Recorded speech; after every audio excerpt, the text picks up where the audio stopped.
Export Connect NG, the fastest platform to connect with your foreign buyers. Hello everyone and welcome back to our channel. Legal and regulatory compliance problems in international trade. 5 ways to develop a compliance management system to overcome legal and regulatory compliance problems. Welcome back to our channel, Export Connect NG. In today's video, we will be discussing an important topic for businesses engaged in international trade. We will be exploring 5 ways to develop a compliance management system to overcome legal and regulatory compliance problems. As global trade becomes increasingly complex, navigating the landscape of international laws and regulations is critical to ensure businesses operate smoothly and avoid costly penalties.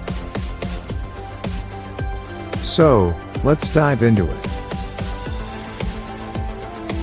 When it comes to international trade, compliance with legal and regulatory requirements is essential. Non-compliance can result in severe consequences, such as fines, sanctions, and reputational damage. To overcome these challenges, businesses need to establish a robust compliance management system. Here are 5 key ways to develop an effective compliance management system for international trade. 1. Understanding legal and regulatory requirements. The first step in developing a compliance management system for international trade is to thoroughly understand the legal and regulatory requirements that apply to your business. These requirements can vary significantly depending on the countries and regions you operate in, as well as the nature of your business and the products or services you trade. Businesses need to conduct a comprehensive review of applicable laws and regulations, including trade agreements, customs regulations, export controls, sanctions, and other relevant rules. This review should cover not only the countries where you export or import goods or services, but also any transit countries, and any potential third-party partners, suppliers, or customers involved in your supply chain. 2. Establishing internal policies and procedures. Once you have a clear understanding of the legal and regulatory requirements, the next step is to establish internal policies and procedures to ensure compliance. This includes developing written policies and procedures that outline the company's approach to compliance, including roles and responsibilities, reporting lines, and escalation procedures. It's crucial to have well-documented policies and procedures in place that outline the steps to be followed by employees and stakeholders to ensure compliance with applicable laws and regulations. These policies and procedures should be regularly reviewed and updated to reflect changes in laws and regulations, as well as evolving business practices. 3. Conducting risk assessments. Risk assessments are a critical component of a compliance management system. They help identify potential areas of non-compliance and prioritize resources to address high-risk areas. Conducting regular risk assessments can help businesses proactively identify and mitigate compliance risks in international trade. The process of conducting risk assessments includes identifying key risk areas, assessing the likelihood and impact of risks, and prioritizing resources to address high-risk areas. Risk assessments should be conducted on an ongoing basis to ensure that compliance risks are identified and addressed in a timely manner.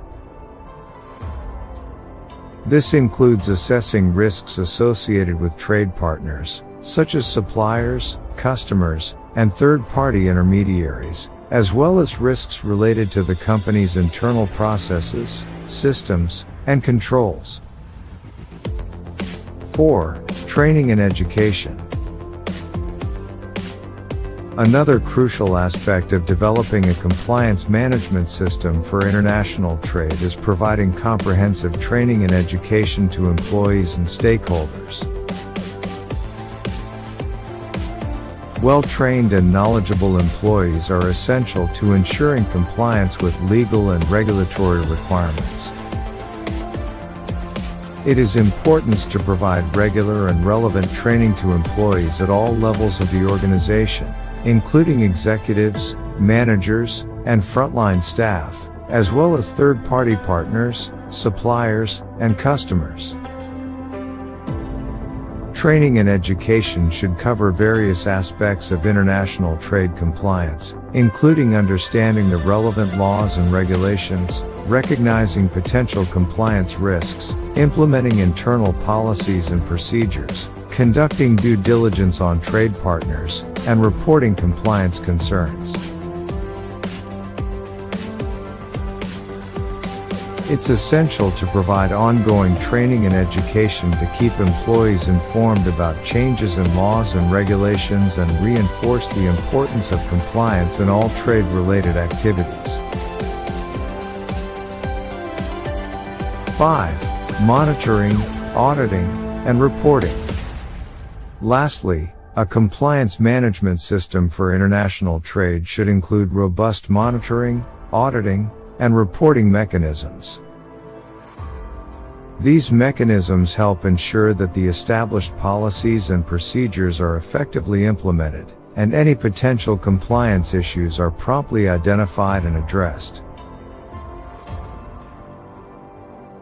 Businesses should note the importance of conducting regular monitoring and auditing of trade-related activities, including transactions, documentation, and internal controls, to detect any potential compliance gaps or violations. Monitoring and auditing should be conducted at various stages of the trade process, from pre-transaction due diligence to post-transaction review.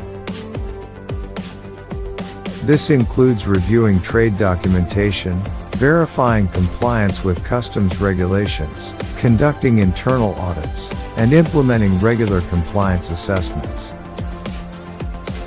Any identified compliance issues or violations should be reported and addressed promptly through established escalation procedures to mitigate potential legal and regulatory risks.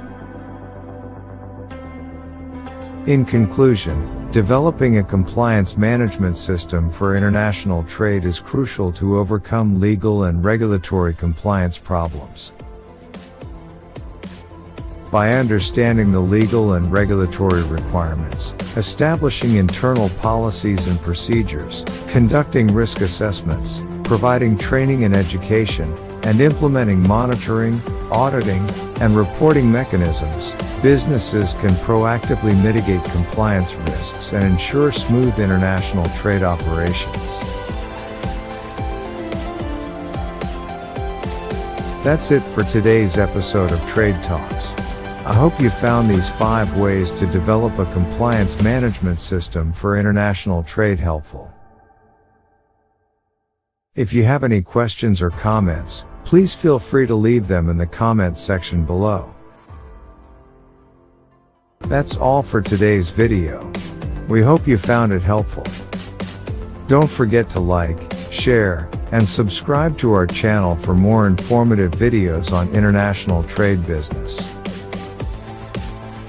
Ensure to click and watch all the series in our playlist on most common international trade problems and quick solutions suggested, so you can trade safely. Stay tuned as we see you in our next video. Bye. Thanks for watching.